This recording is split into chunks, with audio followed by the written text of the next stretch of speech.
49 species in genus Escallonia. July 23rd.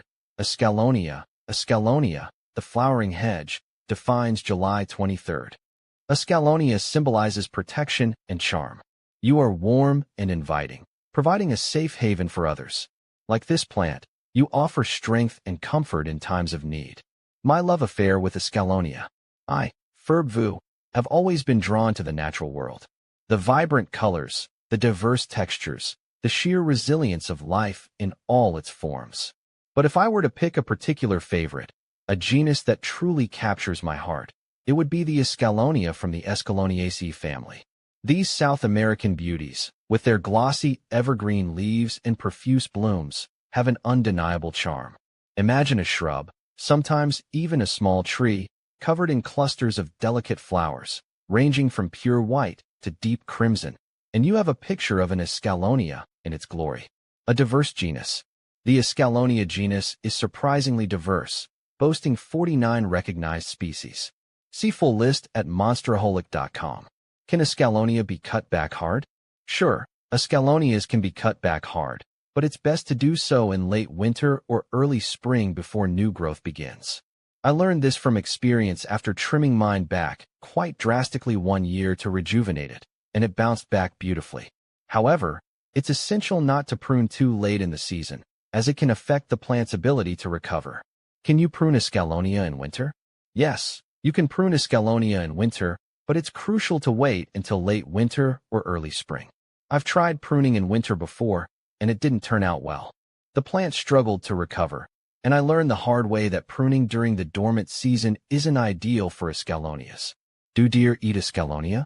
Deer typically don't eat Escallonia, which is a relief for me because deer are quite common in my area. I've noticed that even when other plants in my garden are nibbled on by deer, they tend to leave my Escallonias alone. It's one less thing to worry about in terms of wildlife management in my garden. How do you rejuvenate Escallonia? Rejuvenating Escallonia is quite simple. I've successfully rejuvenated mine by cutting it back quite hard in late winter or early spring. This encourages fresh, new growth and helps maintain the plant's health and vigor.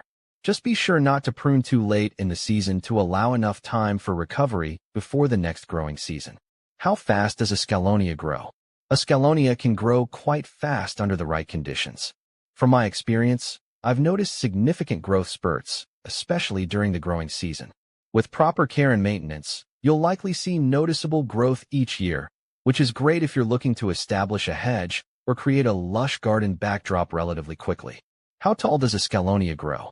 In terms of height, Escallonia can vary depending on the specific variety and growing conditions.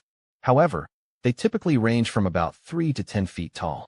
I've seen some varieties that stay more compact, making them suitable for smaller spaces or as low hedges, while others can grow taller and make a more substantial impact in the landscape. How to care for Escallonia?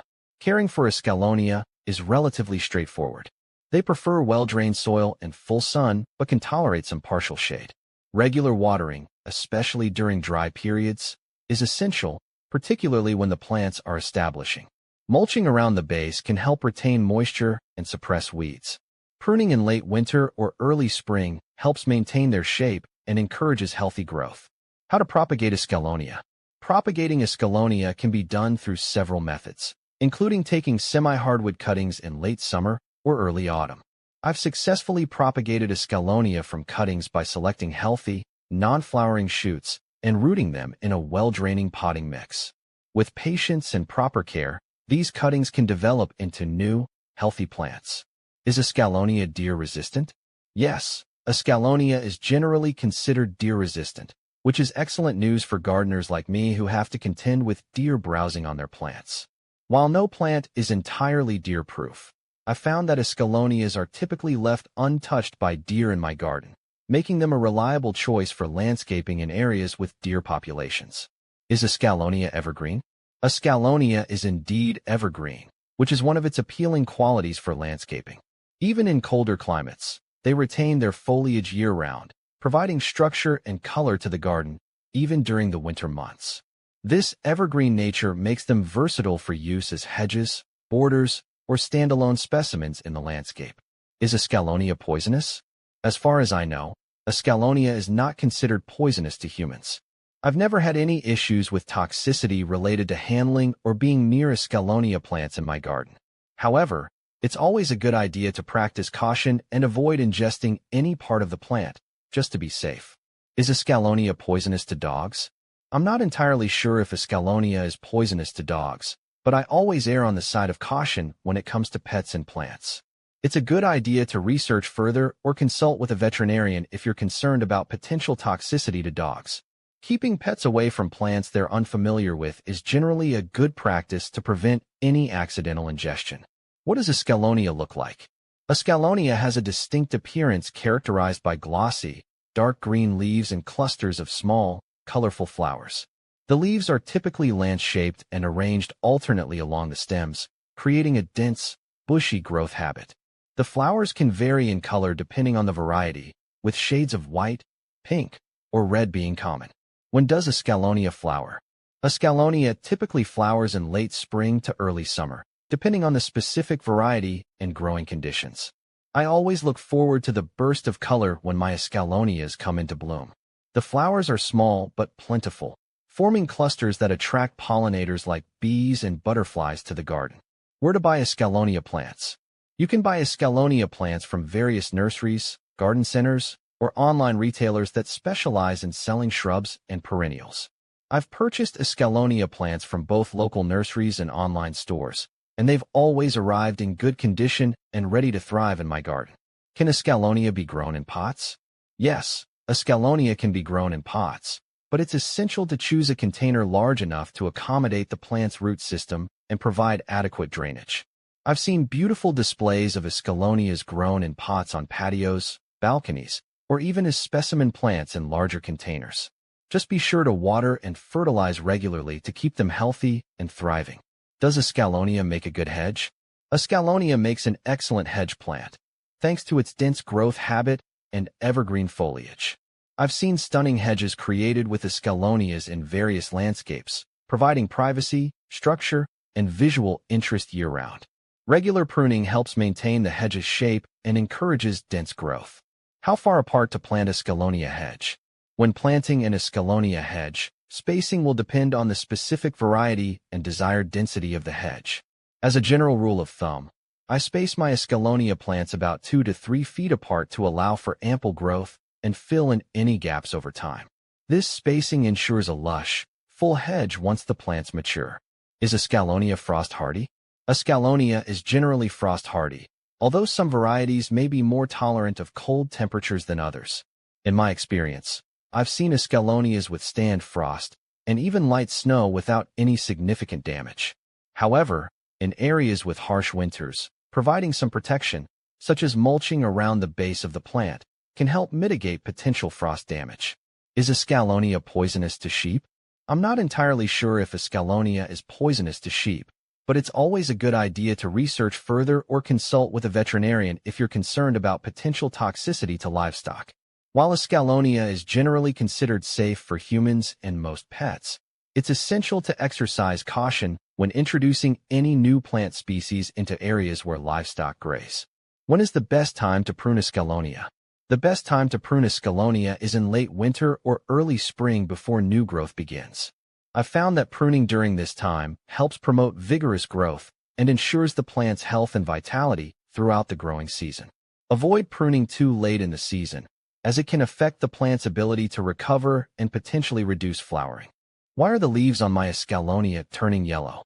Yellowing leaves on Escallonia can be a sign of various issues, including nutrient deficiencies, water stress, or pests. I've encountered yellowing leaves on my Escallonia plants before and found that adjusting watering habits and providing a balanced fertilizer can often help alleviate the problem. However, if the issue persists, it's essential to investigate further to determine the underlying cause and address it accordingly. Why is my Escallonia dying? If your Escallonia is dying, it could be due to various factors, including root rot, pest infestations, or environmental stress. I've experienced the loss of Escallonia plants in my garden before and learned that prompt action is essential to try and save the plant. Assessing the plant's growing conditions, such as soil moisture and drainage, and addressing any issues promptly can help improve its chances of survival. Why is my Escallonia not flowering? Escallonia may not flower if it's not getting enough sunlight, nutrients, or proper pruning. I've had Escallonia plants that didn't flower, and after some investigation, I realized they were planted in too much shade. Moving them to a sunnier spot and providing regular pruning to promote new growth often encourages flowering in subsequent seasons. Will Escallonia grow in shade? While Escallonia prefers full sun, it can tolerate some shade, but flowering may be reduced in shady conditions.